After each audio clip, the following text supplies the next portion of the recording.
Continuing our series of atypical meads, today we will be making mead with fruit from the Pindo palm, or jelly palm.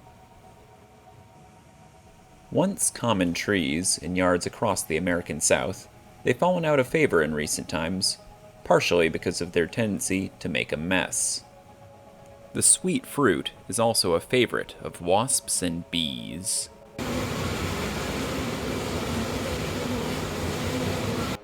However, for those intrepid enough to harvest them off the tree, or pick the ripe fruit off the ground, no judgment here, the fruit are sweet and pleasantly tart, with a tropical flavor reminiscent of pineapple and apricot. The trees are incredibly productive, producing many pounds of fruit in a season. However, they tend to ripen one peduncle at a time, so you'll be unable to harvest all the season's fruit all in one go.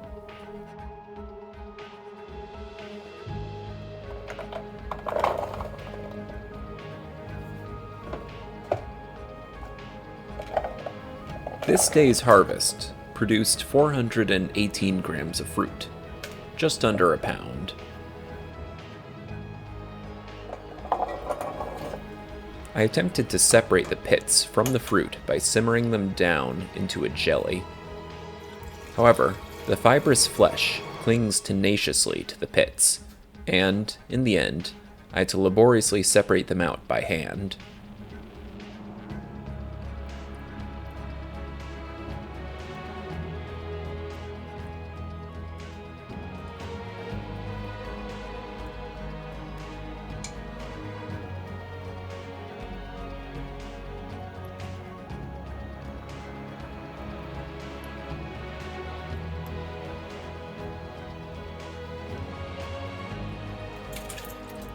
The juice is then squeezed out of the pulp with a cheesecloth. This step is essential, as the fibers in the fruit will make the mead taste woody if the fruits are left to sit in the mead.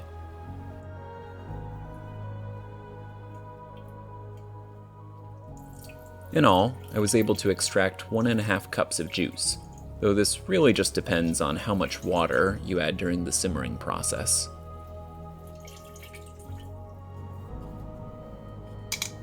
We're left with 141 grams of seeds and fibrous pulp. That means we were able to get about 65% of the fruit's original weight as juice.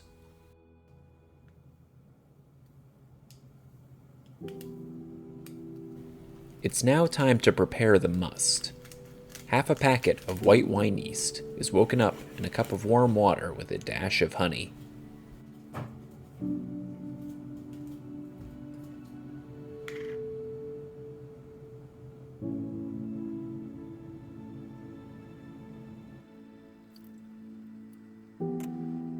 The juice we harvested is combined with water and honey, using a low heat to aid the mixing process.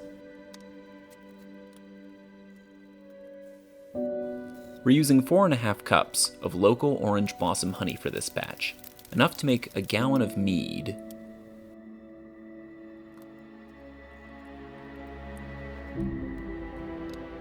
Because this mead is made with fruit, this would be considered a melomel, though I haven't found any record of anyone using Pindo palm fruit for meads before.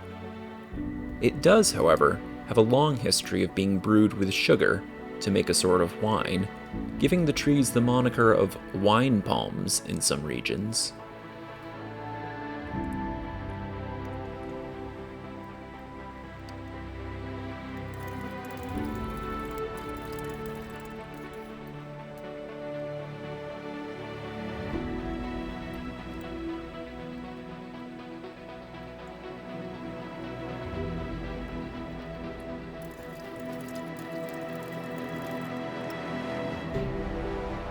When the must is mixed, it's added to the awakened yeast waiting in the carboy.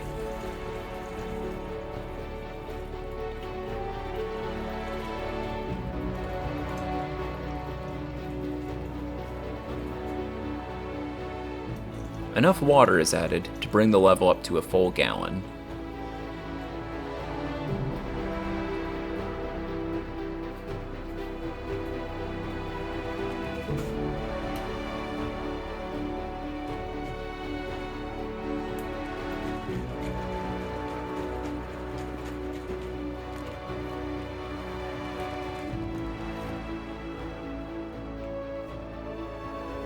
1/4 teaspoon of yeast nutrient is added to the must, the first of 3 nutrient dumps over the first few days. The mix is regularly aerated in that time to make sure the budding yeast colony has everything it needs to grow.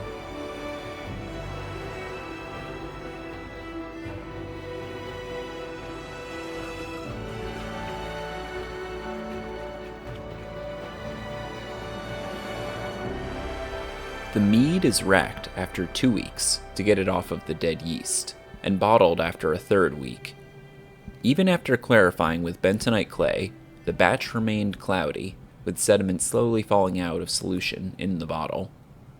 Not necessarily the most visually appealing, but what matters is the taste test.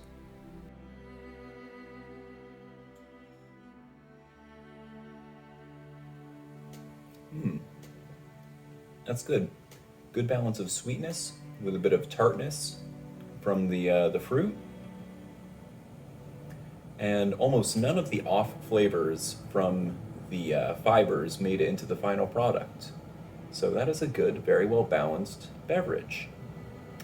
I think the only thing I would do differently would be to use even more berries, give it an even stronger, tangier flavor.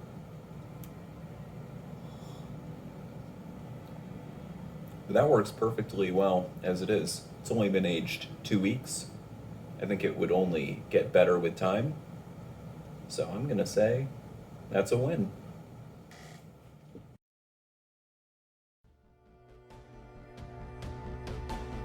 If you enjoyed this video, please like and subscribe.